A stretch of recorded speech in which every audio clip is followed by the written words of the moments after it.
Au nom de Dieu, le clément, le miséricordieux, louange à Dieu, Seigneur de l'univers. Paix et bénédiction sur ses prophètes et leurs fidèles disciples jusqu'au jour du jugement. Bienvenue à tous. Que Dieu vous bénisse où que vous soyez, chers amis.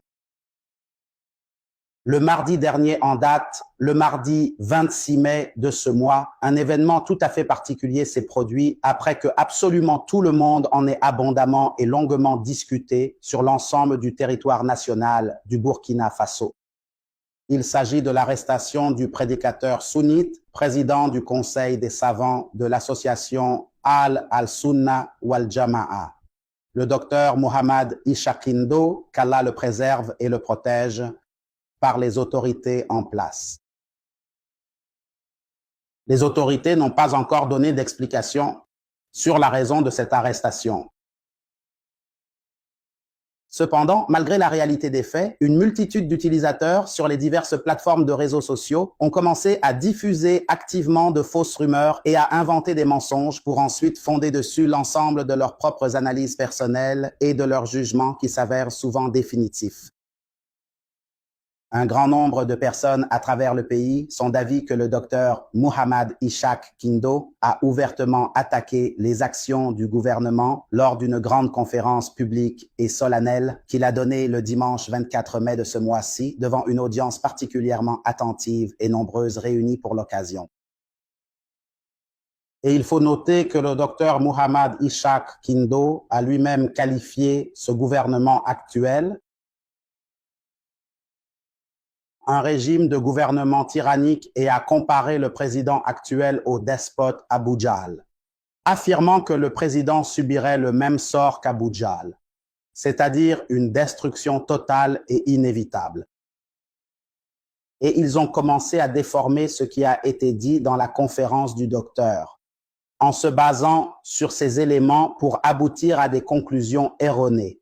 Ils ont altéré ses propos et ont ajouté ce qu'ils ont ajouté à la conférence du docteur, et qu'il s'oppose ouvertement à l'État, qu'il appelle au terrorisme et d'autres accusations graves que les gens mentionnent sans cesse sur les réseaux sociaux.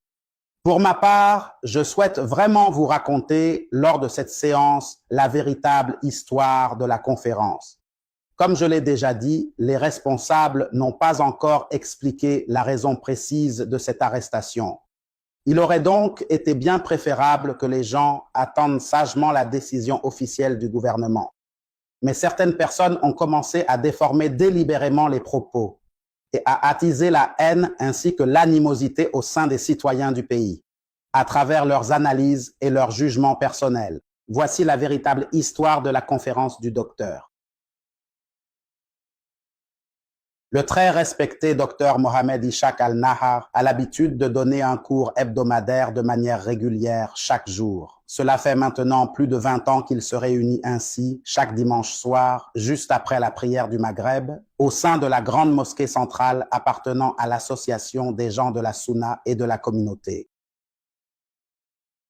Dans la capitale burkinabé, et le lendemain, depuis un certain temps déjà, le docteur Mohamed Ishaq Kindo explique et détaille les versets du Saint-Coran lors de sa séance hebdomadaire, en commençant par la sourate Al-Fatiha. Il poursuit ainsi son étude jusqu'à la sourate An-Nas en avançant méthodiquement et de manière très progressive au fil des semaines écoulées. Le docteur Mohamed Ishaq Kindo est désormais arrivé à l'exégèse de la sourate Al-Alaq et il a entrepris d'expliquer cette noble sourate, qui est la 96e sourate du Saint-Coran. Oui, c'est effectivement sur cette sourate que portait la conférence du docteur Mohamed Ishaq Kindo, à la date précise que nous avons mentionnée précédemment. C'est-à-dire que le 24e jour du mois de mai de l'année 2024 actuellement en cours, sa conférence portait plus précisément sur le verset 9 jusqu'à la fin de cette sourate. Et le 9e verset de cette sourate se lit de la manière suivante que nous allons découvrir ensemble. Sa parole exaltée soit-il, as-tu vu celui qui interdit à un serviteur de prier Allah, exalté soit-il, a dit: as-tu vu celui qui interdit à un serviteur de prier? As-tu vu s'il est sur la bonne voie ou s'il ordonne la piété? As-tu vu s'il traite de mensonge et se détourne? Ne sait-il pas qu'Allah voit? Non, s'il ne cesse pas, nous le saisirons par le toupet. Un toupet menteur et fautif, qu'il appelle donc son assemblée. Nous appellerons les gardiens de l'enfer. Non, ne lui obéis pas et prosterne-toi et rapproche-toi. Voici les versets que le docteur a expliqués en détail au cours de cette séance. Le docteur explique la raison de la révélation de ces versets, à savoir qu'ils ont été révélés au sujet d'Abou, l'ignorance de ce tyran qui s'opposait à l'appel du prophète. Que la paix et la bénédiction d'Allah soient sur lui. À la Mecque, et le puissant Abu Jahl interdisait formellement au prophète que la paix et le salut éternel d'Allah soient sur lui, de prier au sein de l'enceinte sacrée de la Kaaba. Et cet endroit précis était alors un lieu de rencontre privilégié pour les chefs ainsi que les notables influents de cette ville de la Mecque. Ainsi, Abu Jahl a formellement interdit au prophète que la paix et la bénédiction d'Allah soient sur lui de prier à cet endroit sacré de la Kaaba. Et c'est précisément à ce sujet qu'Allah, exalté soit-il, a révélé ces versets solennels concernant Abu Jahl et son interdiction injuste faite aux messagers d'Allah de prier. À propos de cet endroit, le docteur a précisé que les savants ont formellement affirmé que cela est une tradition héritée d'Abu Jahl, à savoir interdire aux gens de prier dans les lieux publics et sur les places publiques, car il ne voulait pas qu'on le voie prier au vu et au su de tous. Et les grands savants et érudits ont mentionné que toute personne qui s'oppose fermement aux gens en les empêchant de prier dans ces lieux sacrés ne fait que suivre la triste tradition d'Abu Jahl. Ensuite, il a expliqué la raison de l'ambiguïté dans la parole. As-tu vu celui qui, c'est-à-dire que le nom d'Abu Jahl n'a pas été mentionné dans le verset alors qu'il est visé et que le mot serviteur désigne le prophète, paix et bénédiction sur lui, et que Dieu exalté soit-il, il n'a pas mentionné le nom du prophète. Mais pour quelle raison? Afin que la question soit plus générale et qu'elle puisse englober toute personne qui empêche un serviteur de prier et tout serviteur qui veut prier et qui en est empêché. C'est donc précisément cette notion de généralité qu'il convient de souligner. Lorsqu'il a dit « le temps », il faisait en réalité directement référence au docteur. Par conséquent, quiconque empêche de manière systématique les gens de prier dans les lieux publics ne fait que suivre fidèlement le triste exemple d'Abu Jahl. Et que ce qui est arrivé à Abu Jahl comme destruction lui arrivera aussi. Dieu, exalté soit-il, a dit « S'il ne cesse pas, nous le saisirons par le toupet, et ceci est une menace de destruction pour lui, et qu'il avait déjà péri. Et que quiconque fera ce qu'a fait Abu Jahl finira comme lui. » Abu Jahl. Voici de manière plus détaillée ce qu'a dit ce médecin spécialiste. Sa conférence a duré approximativement 2 heures. Cependant, les personnes présentes lors de cette conférence ont pris le soin de couper une petite partie du contenu, puis elles ont ajouté d'autres éléments par la suite pour compléter le tout. En plus de tout cela, ils ont ajouté d'autres éléments et ont monté divers extraits supplémentaires. Par exemple, au moment précis où le docteur s'exprimait sur d'autres sujets variés, comme la coexistence pacifique lors de différentes conférences.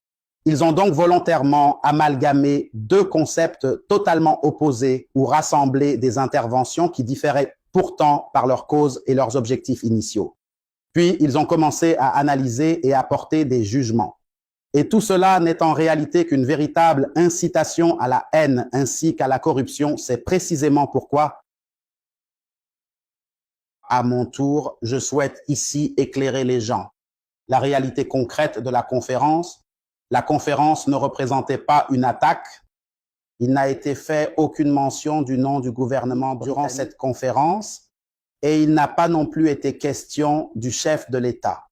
Cependant, les gens essaient d'interpréter la conférence de cette manière, sous prétexte qu'il a généralisé à partir du verset, et que c'est ainsi que les savants l'ont mentionné. C'est précisément pourquoi rapporter les faits tels qu'ils se présentent nous sera d'une aide précieuse pour comprendre correctement la situation actuelle en restant bien loin de toute forme d'interprétation malveillante.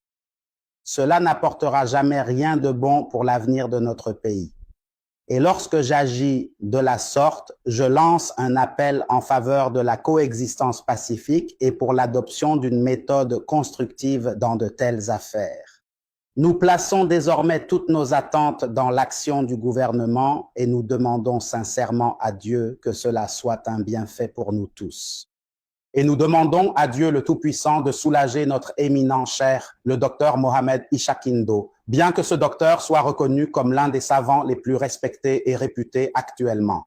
Je tiens à souligner que le docteur est absolument exceptionnel dans son appel à lutter contre le terrorisme et à promouvoir la coexistence pacifique tout en lançant également un appel vibrant à l'action.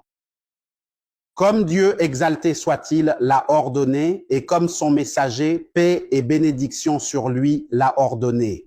Je demande donc à Dieu de nous accorder à tous la réussite et nous demandons à Dieu d'accorder à la nation du Burkina Faso la sécurité et la paix et de nous guider vers la justesse dans nos paroles et dans nos actes. Louange à Dieu, Seigneur des mondes.